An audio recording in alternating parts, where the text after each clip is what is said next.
एक छोटे से गांव में जहां सुबह की शुरुआत चिड़ियों की चहचहाहट से होती थी, वहीं रहता था एक बूढ़ा किसान जिसका नाम था राघव।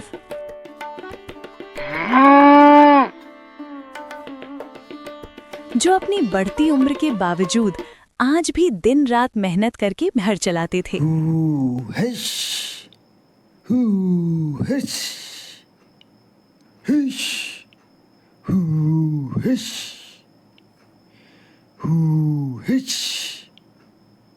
उनकी पत्नी सावित्री एक शांत और सहनशील औरत थी, जो हर मुश्किल में अपने पति का साथ निभाती थी। लेकिन इस परिवार की सबसे बड़ी परेशानी था उनका बेटा भोला।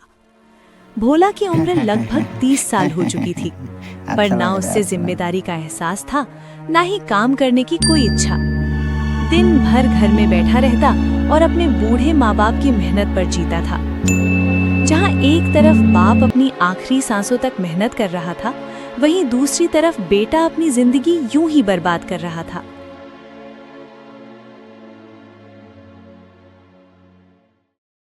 सावित्री, इस नालायक को बोल दो, आज के बाद अगर इस घर में रहना है ना, तो अपने पैरों पे खड़ा होना पड़ेगा। मैं कितने दिन और इसे ऐसे ही बिठाकर खिलाता रहूंगा। मेरी उम्र हो गई है सावित्री।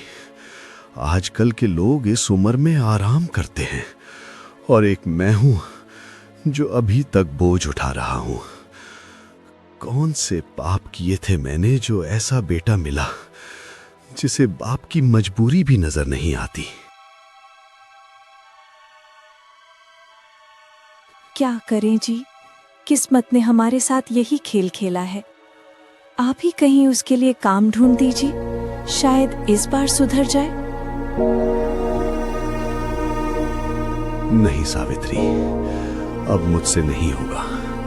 कितनी बार काम लगवाया है मैंने इसे, हर जगह झगड़ा करके वापस आ जाता है। अब इसे बोलो खुद जाए, खुद काम ढूंढे। मैं अब और नहीं कर सकता।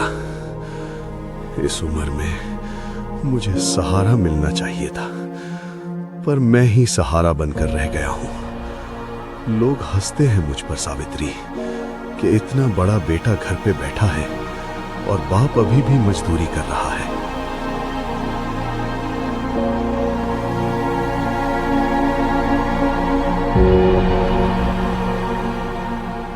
भोला ने दिल से एक बड़ा फैसला लिया। उसने सोचा, अब और नहीं, अब मैं खुद काम ढूंढूंगा, मेहनत करूंगा ताकि अपने बूढ़े पिता को खुशी दे सकूं।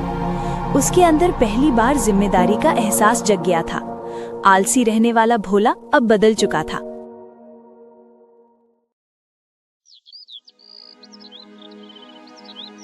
जैसे ही सुबह होती है, काम ढूंढने के लिए निकल पड़ता है।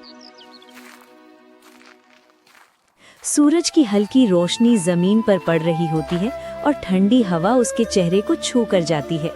बहुत दूर चलने के बाद उसकी नजर एक बड़े से पेड़ पर पड़ती है। थककर वो उस पेड़ के नीचे छांव में बैठ जाता है, गहरी सांस लेते हुए थोड़ी देर आराम करता है। तभी अचानक उसके कानों में एक अजीब सी आवाज गूंजती है।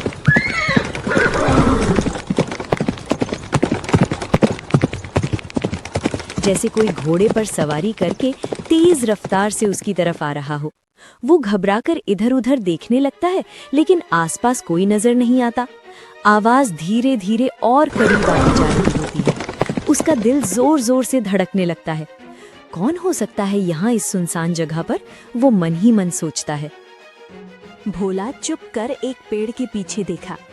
एक सुंदर सी राजकुमारी घोड़े पर सवार कहीं जा रही थी, लेकिन अगले ही पल 4 खतरनाक डाकू ने उसे घेर लिया। जो भी गहने पहने हो सब निकाल दो, वरना जान से हाथ धोना पड़ेगा। राजकुमारी डर से कांप उठी। मदद के लिए आसपास कोई नहीं था। थोड़ी दूर पेड़ के पीछे छुपा हुआ भोला ये सब देख रहा था। इस बार भोला ने सीधा लड़ने के बजाय अपना दिमाग लगाया। वो पेड़ के पीछे से अजीब व गरीब आवाजें निकालने लगा, जैसे कोई भूत या जंगल का डरावना साया हो। आवाज इतनी डरावनी थी कि चारों चोर डर के मारे कांप गए और बिना पीछे देखे वहां से भाग खड़े हुए।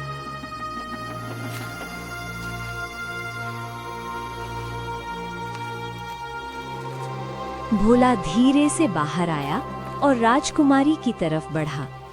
राजकुमारी अभी भी शौक में थी। तुम कौन हो और यहाँ क्या कर रहे हो?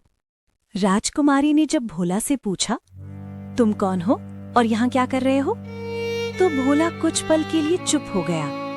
उसकी आंखों में शर्म और मजबूरी साफ दिख रही थी। राजकुमारी जी, मेरा नाम भोला है। मैं एक गरीब परिवार से हूँ। मैं काम की तलाश में निकला था, लेकिन अब तक मुझे कहीं भी काम नहीं मिला। घर पर मेरे बूढ़े माँ बाप हैं जो आज भी मेरे लिए मेहनत करते हैं, और मैं उनके लिए कुछ भी नहीं कर पाया। भोला की आवाज भर आई, जैसे हर लफ्ज उसके दिल का बोझ हल्का कर रहा हो। राजकुमारी चुपचाप उसकी बात सुनती रही। भोला, तुमने आज मेरी जान बचाई है, और तुम जैसा ईमानदार इंसान बहुत कम मिलता है। मैं तुम्हें अपने राज्य ले चलूंगी। वहां तुम्हें काम भी मिलेगा और एक नई शुरुआत भी। भोला ने पहली बार अपनी जिंदगी में उम्मीद की एक नई रोशनी देखी। वो राजकुमारी के साथ राज्य की तरफ चल पड़ा, जहां उसकी किस्मत उसका इंतजार कर रही थी। एक समय ऐसा भी आया जब भोला की पूरी जिंदगी ही बदल गई। दोस्तों, जिंदगी हमें हर वक्त एक मौका देती है। बस जरूरत होती है उस मौके को पहचान कर पूरी हिम्मत के साथ उसे अपनाने की। अगर आपको ये कहानी पसंद आई हो तो वीडियो को लाइक जरूर करें और सब्सक्राइब करें।